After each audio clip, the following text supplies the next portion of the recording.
The text came in while I was helping Mrs. Peterson pick out a scarf at my boutique. I'm leaving you and moving to Miami with my 20-year-old girlfriend. I've already emptied our joint account. Haha. Just like that. 12 years of marriage, erased in a 14-word text. My hands didn't shake. My voice didn't crack. I smiled at Mrs. Peterson, offered her another color in the scarf she liked, and wrapped her purchase in our signature silver tissue paper, topped with a satin ribbon.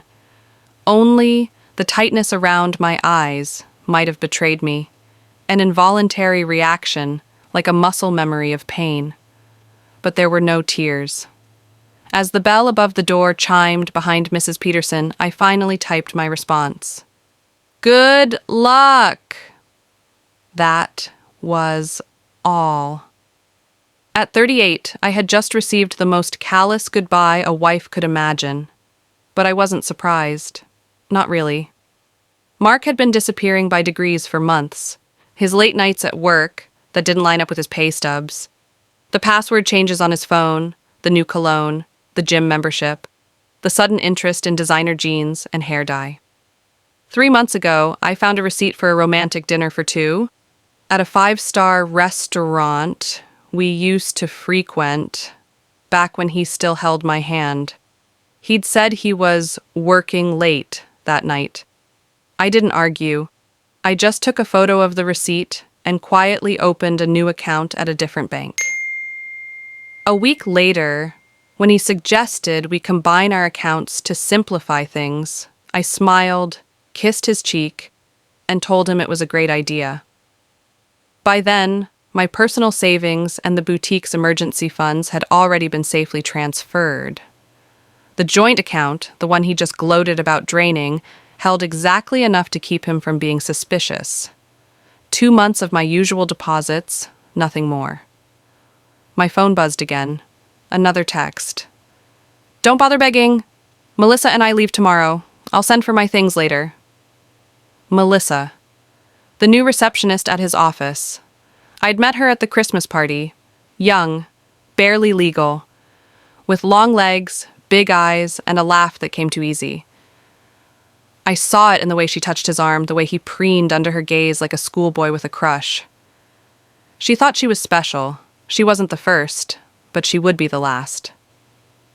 I didn't reply to his message. I just took a deep breath, stepped into my office, and called my lawyer. The one I'd consulted 2 months ago when I found the hotel charges on our credit card statement.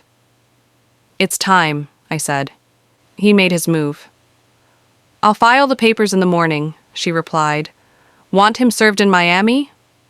No rush, I said. Let him think he's won a little longer.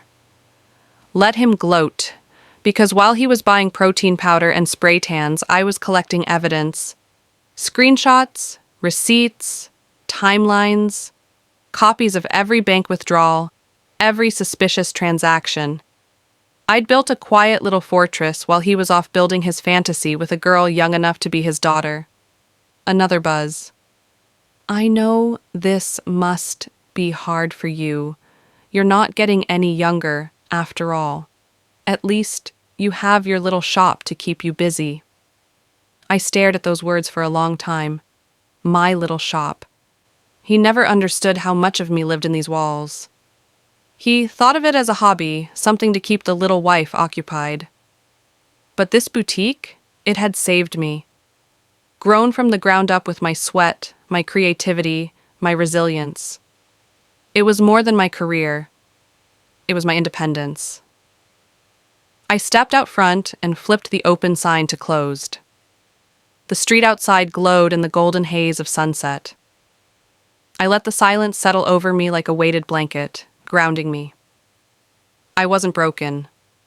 Not anymore. Mark may have tried to leave me with nothing, but he had no idea I had already left him long before he hit send on that text. I remember the night I emotionally walked out of our marriage. It was a Tuesday. He came home reeking of perfume that wasn't mine and scrolled through his phone through our entire dinner. When I asked him how his day was, he said, "Busy," and left it at that. That night, lying in bed beside a man who hadn't touched me in months, I made a quiet vow to myself. This is not the end of me. It's the beginning. And now, with divorce papers ready and my future untangled from his, I was free. The next morning, I stood in front of the mirror. I didn't see a woman abandoned or defeated. I saw someone reborn. Stronger. Smarter. Calmer. My heart still ached, sure. But it beat steady. Steady with purpose, not pain. I brewed my coffee, opened the boutique, and greeted customers with the same warm smile. The same phone that once delivered heartbreak now buzzed again. My lawyer. He's been served. I nodded, even though she couldn't see me. Later that afternoon, I posted on my boutique's social media page. New beginnings deserve new outfits. Come find yours. Claire. I never responded to Mark again. Not when he called weeks later saying Melissa had changed. Not when he asked if we could talk. Not when he sent one-word texts at 2 a.m. Sorry. The last time I saw him, he looked older than his age. He'd lost weight, yes, but also lost that cocky spark he'd once wielded like a sword. Meanwhile, I stood across from him in court, calm and radiant in a suit I designed myself. The judge awarded me everything I had quietly prepared to win, my share of the house, business protections, and alimony that would help me expand the boutique into 2 more locations. And still, I said nothing to him. Because when someone shows you who they are through betrayal, cowardice, and mockery, the best revenge isn't rage. It's peace. It's success. It's smiling without them in your life. And so I walked out of the courtroom that day, the sun warming my face, and whispered to myself, "Good luck, Mark. At least you have your little shop to keep you busy." That line kept ringing in my head long after I closed his message. My little shop. The boutique I had built from scratch, the very one that brought in more income than Mark's so-called middle management job ever did. The same business he once belittled as a hobby now stood as my shield, my weapon, and my legacy. I had kept its finances clean, separate, and out of reach. A choice he once called paranoid. I called it prepared. As I imagined him and Melissa basking in the glow of their triumph, I smiled, knowing that their arrival in Miami would come with a few surprises, chief among them, the certified legal documents waiting in his name at their hotel. But that night, I didn't celebrate. I spent the evening in our house, my house, the one my grandmother left me in her will. Mark had tried several times to convince me to add his name to the deed. I always said no. Just in case, I'd say casually, knowing full well I never truly trusted the way he shifted his loyalty depending on who was paying attention. Now, I was grateful for every quiet instinct I'd ever listened to. While gathering paperwork for my lawyer, I stumbled across our wedding album. I hadn't opened it in years. I turned each page slowly, absorbing the images like old photographs from someone else's life. There was Mark, clean-shaven, eyes full of promise, hands holding mine like I was the answer to every question he'd ever had. That man was gone. In his place was someone who wore shirts too tight for his softening middle, someone who tried desperately to blend in with the 20-somethings at his office. He used words like vibe check and no cap without understanding what they meant. He had become a caricature, a man terrified of aging, clinging to youth like a cheap flotation device. My phone buzzed again. Another text. "I've been planning this for months. Melissa understands me in ways you never could. You'll be fine. Maybe you'll find someone more your own age. I already told my family. They agree we just grew apart. It's nobody's fault, really." I stared at the messages and did the only logical thing. I screenshotted them all and added them to my evidence folder. Every arrogant word was a gift to my case. His casual admission of premeditated abandonment. His cheerful gloating over draining our account. My lawyer would love this. Then came a final message that made me laugh out loud. By the way, I used the joint card to book our flights and hotel. Consider it my parting gift. LOL. Perfect. I picked up the phone and dialed the credit card company. Mrs. Harrison speaking, a crisp voice answered. How can I help you today? Yes, I need to report fraudulent charges and cancel a card immediately. Of course, ma'am. Can you identify the charges? Yes. 2 first-class tickets to Miami, booked earlier today. Hotel charges at the Royal Palm. And I need to remove my husband as an authorized user. There was a pause, then a slightly softened tone. Do you have documentation of the fraud? I do. Text messages from my husband admitting he used our joint credit card to book travel with his girlfriend after draining our joint account. I'll be happy to forward this to our fraud department. Her professionalism didn't quite mask the satisfaction in her voice as she confirmed the cancellations. By the time Mark and Melissa showed up at the airport tomorrow, their first-class tickets would be invalidated. Their luxury hotel reservation gone. My phone buzzed again. Don't worry about the house. I'll let you stay until you figure things out. He still thought he had the upper hand. That I was just a frail woman clinging to the life he left behind. No, Mark. You left yourself behind. I didn't respond. I didn't need to. I was too busy finalizing plans to buy out the neighboring unit to expand my boutique. Too focused on hiring a new assistant manager. Too excited about the email I had just received from a buyer who wanted to stock my spring collection in her chain of stores. I was rebuilding not from ruin, but from revelation. Mark's departure wasn't an ending. It was a release. The next morning, the sun poured through the windows of my bedroom. I brewed my coffee, fed the cat, and checked my inbox. My lawyer had filed everything. I was officially moving forward. Midway through my second cup of coffee, a string of desperate texts came through. Why would you cancel the tickets? Are you serious? Melissa is freaking out. This is so petty, Claire. You always had to ruin everything. At least I was honest. Can't you respect that? I didn't reply. He wasn't used to silence from me. For years, he thrived off my emotional labor, my need to fix things, to talk, to make it work. But now? Now I was too busy building a life he was never invited into. Later that week, the boutique held a customer appreciation event. I wore a soft navy jumpsuit, tailored and elegant. Customers mingled, sipped wine, complimented the new summer line. My assistant played music. I posed for a photo with 2 local influencers. As I stood beneath the boutique's hand-painted sign, I felt something I hadn't in years. Pride. Not in surviving, but in thriving. There would be no dramatic breakdowns. No bitter speeches. Just quiet strength and graceful success. And when Mark's number flashed on my phone again days later, I simply blocked it. Don't worry about the house. I'll let you stay there until you find something smaller. I stared at the message, then actually laughed out loud. Not a bitter chuckle, a full, genuine laugh. He thought he was being generous. That he had the authority to let me stay in the house I had inherited. The house whose deed never bore his name, despite years of him pestering me to just make it official. He'd said it would be easier for paperwork. That we were a team. That I was being paranoid. No, Mark. I was being wise. Another buzz. I know the shop means a lot to you.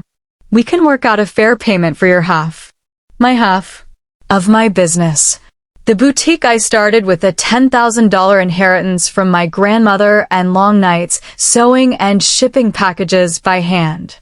The boutique I built while he watched TV and complained about my long hours and obsession with fabrics and customers.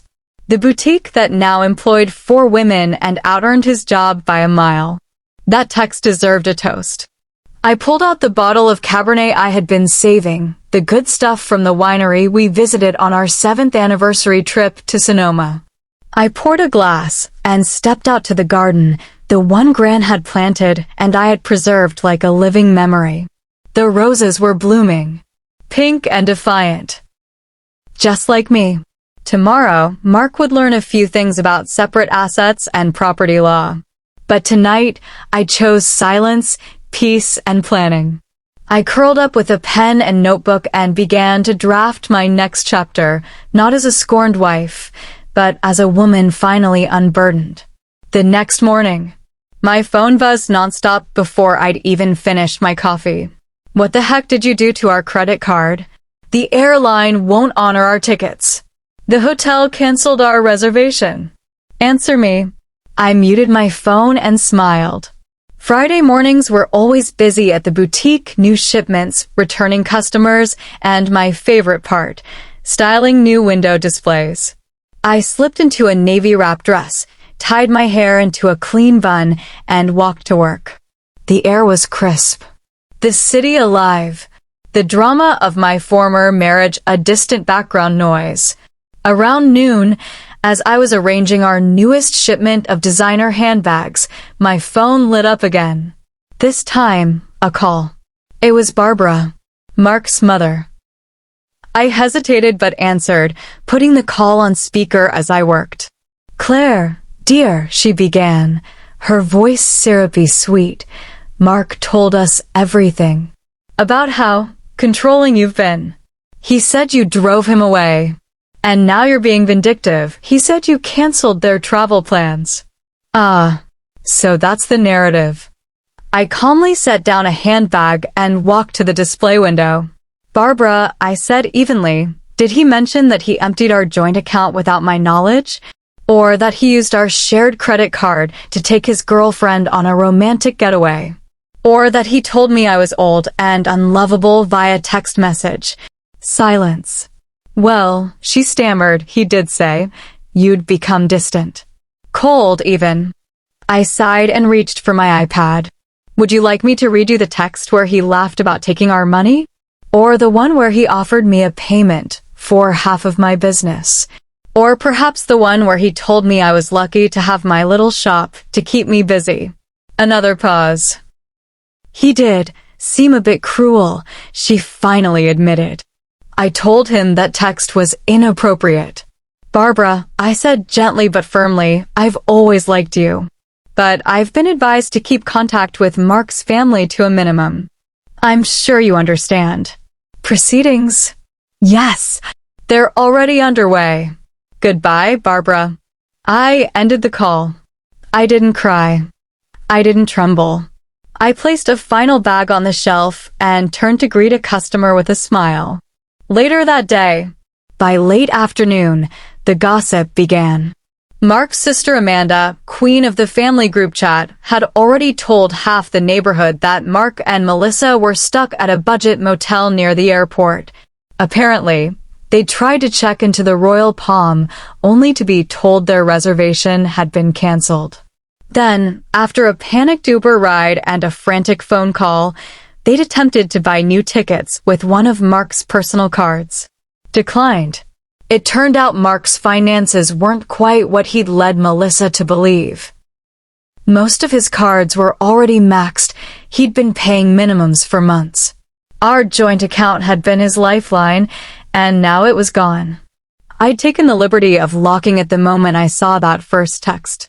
Amanda's message to one of our mutual friends was deliciously ironic. They had to share a room at a Motel 6.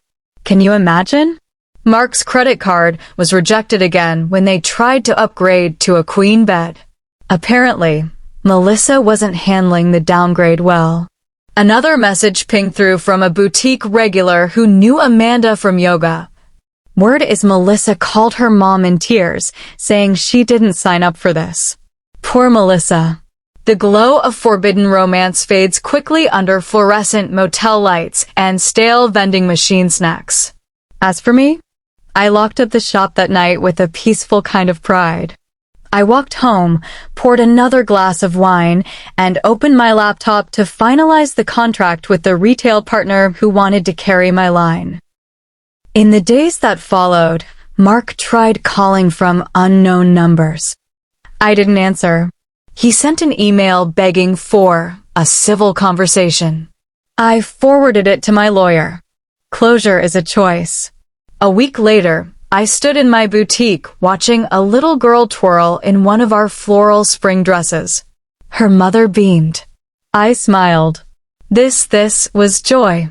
Real joy. Not manufactured, not dependent on anyone else's loyalty. And later that night, when I passed by the wedding album still resting on my desk, I picked it up.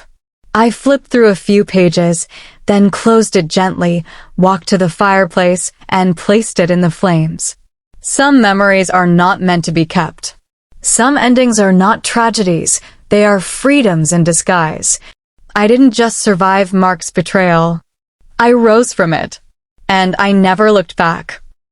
Mark shifted in his chair, uncomfortable in the designer jeans that hugged too tightly, more appropriate for his girlfriend's friends than for a man pushing 45. No, he mumbled. I don't deny it. But the judge raised his hand. No buts. That alone constitutes financial misconduct. Coupled with the documented evidence, your actions are not only unethical but legally actionable. Mrs. Harrison, he turned to me, his expression neutral but firm, has taken the appropriate legal steps to protect her separate property and her business interests. She will retain sole control of the boutique and the residence, both of which are clearly and legally under her name. I didn't move, didn't breathe, just nodded once, silently. I didn't come for vengeance, I came for justice. And I got it. Mark's face crumpled, shock, anger, disbelief. He had imagined he'd show up, smirk in court, maybe charm the judge or play the victim. But this wasn't a movie. And I wasn't the fragile woman he thought he left behind. The judge continued. As for the joint funds, Mr. Harrison is ordered to repay the amount withdrawn in full, including any penalties and fees resulting from fraudulent credit card usage. A temporary freeze will be placed on all shared accounts until proper restitution is made. Furthermore, given your admitted misconduct, spousal support is off the table. Mark looked at his lawyer like a child waiting for someone to say it was all a misunderstanding. But no one spoke. Melissa peeked into the courtroom, wide-eyed, as if seeing for the first time the cost of aligning herself with a man still legally tethered to a life he'd tried to abandon like last season's wardrobe. The judge's gavel came down like a closing chapter. After the hearing, I stepped outside into the crisp afternoon light. The courthouse doors closed behind me, and with them, a chapter of my life that had once meant everything. Mark stayed behind, probably arguing with his lawyer, his voice raised in indignation that reality hadn't bent to his ego. Melissa stood at the corner of the courthouse steps, her phone in her hand, the light in her eyes dimmer than when I first met her at that office Christmas party. Our eyes met briefly. She looked away. I didn't feel pity. Not because she was young or naive or even complicit, but because I'd once believed Mark too. I'd once looked into his eyes and thought I saw safety, love, a partner. But some people are just better at pretending than becoming. A new season. That night, I returned home to silence, but it was a peaceful silence, not an empty one. The house felt lighter. The walls, once soaked with arguments and sighs, seemed to breathe with me now. I sat on the porch with a glass of tea, wrapped in a blanket Gran crocheted before she passed.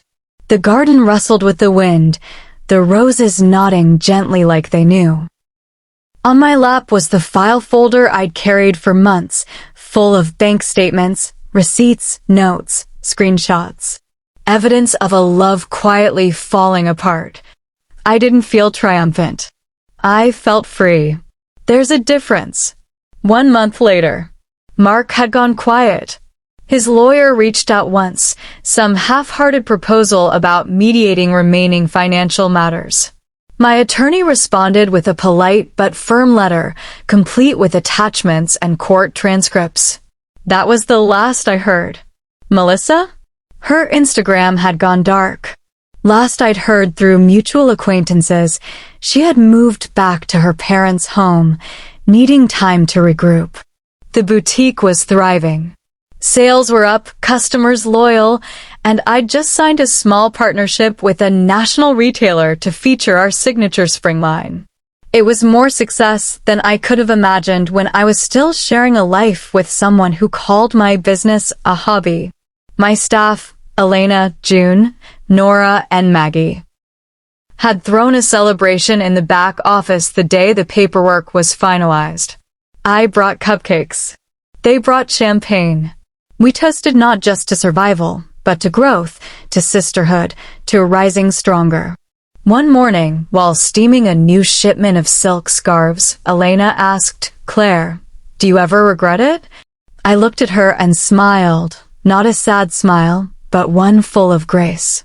I regret staying as long as I did, but I'll never regret leaving. Full circle. It was early spring when I decided to take a short trip, just me, my journal, and the open road. I drove upstate to the Vineyard Mark, and I once visited on that 7th anniversary. It was beautiful still, unchanged.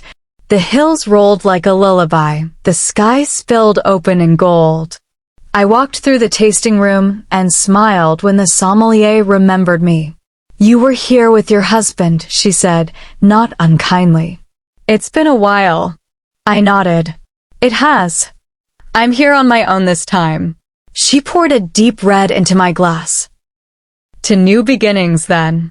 I lifted it gently. "To peace," I said. "To freedom. To self-worth.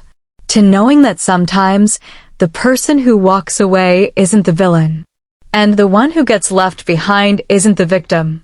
Sometimes it's the other way around. And sometimes the quietest goodbyes echo the loudest." Mark's mother called again, this time her voice trembling with something that felt like shame. "The things he said about your age, Claire. I'm so sorry. That isn't how I raised him. That isn't the son I thought I had." I held the phone in silence for a moment. I had no intention of comforting her. She wasn't the one he mocked in a text message, wasn't the one left picking up the shards of a shattered marriage because her husband decided youth and ego were worth more than commitment. "I appreciate your apology," I finally said, gently but firmly. "But I think it's best if we leave communication to the lawyers moving forward." "Of course, dear. I understand." She sounded smaller than I'd ever heard her. The descent. The weeks that followed were a slow unraveling for Mark. He tried every route, every excuse, every sob story he could manufacture. First came the accusations. He claimed I'd hidden money, lied about the boutique's profits, exaggerated his misconduct. Then came the pleas, texts begging to talk, voicemails saying he'd made a mistake, that Melissa wasn't what he thought, that we could start fresh. I didn't respond to a single one. Instead, I launched the boutique's online store, finally acting on the plan I'd shelved when I was too busy trying to save my marriage. I partnered with a local designer for a limited collection that sold out in under 3 days. And I started mentoring young women in business, something that had long been a dream of mine. In court, Mark continued to crumble. Every new motion he filed was met with a carefully documented rebuttal. Every lie exposed under the soft but brutal glow of evidence. "He's self-destructing," my lawyer said one afternoon, almost with pity. But I didn't pity him, because destruction was a choice and Mark had made his long before Miami. A visit to the past. One rainy Tuesday, I opened a storage box tucked away in my attic. Inside were relics of the woman I used to be, our wedding album, old anniversary cards, A few photos from vacations that now seemed like someone else's life. I held a photo of us at the lake. He had his arm around me, our smiles wide and eyes squinting into the sun. We looked happy, but I remembered the fight we'd had that morning. How he'd mocked me for wearing old lady shorts, how he sulked when I didn't want to rent the jet ski because the budget was tight. That photo had captured a moment, not a truth. I closed the box. I didn't cry. The final hearing. When the final divorce hearing arrived, I wore navy. Not black, because this wasn't a funeral, and not red, because I didn't need to prove anything. I wore the color of strength, of calm seas after a storm. Mark looked older, his hair thinner than I remembered, eyes rimmed with exhaustion. Melissa didn't come. The judge signed off on everything. I retained the house, the business, my savings. He was held responsible for repaying his financial misconduct in installments over the next 3 years. If he defaulted, wage garnishment would follow. Do you have anything you'd like to say? The judge asked me as proceedings closed. I stood slowly. Yes, Your Honor. Just this. I hope he finds peace. I hope he grows. But I'm done carrying the weight of who he could have been. Mark didn't look up. 1 year later, to the day, I stood in the same boutique where I'd first read that text. I'm leaving you, and I've emptied our joint account. Haha. I remembered the way my hands didn't shake, the way my heart stayed steady. That day was the end of my marriage, but it was also the beginning of something more sacred, my return to myself. We'd just launched our 4th collection. I now employed 6 women, hosted monthly workshops, and donated a percentage of profits to local shelters supporting women in transition. The boutique was no longer just a shop. It was a sanctuary. And me? I was no longer just Claire, the woman left behind. I was Claire, the woman who rose. Every so often, someone asks about Mark, wonders what happened to him. I heard he moved back in with his parents briefly, tried freelancing, dated someone briefly who left when she found out he was still making payments on a legal judgment. But I don't check his social media. I don't ask mutual friends. That chapter has closed. I've since met someone kind, thoughtful, quiet in a way that doesn't demand space, but shares it. He doesn't see my scars as warnings. He sees them as proof I survived. And in the quiet moments of our shared mornings, when the sun spills golden across the kitchen counter, I sometimes think back to that first text, the one that started it all. And I smile, because Mark thought he was ending my story. But really, he was setting the stage for my greatest beginning.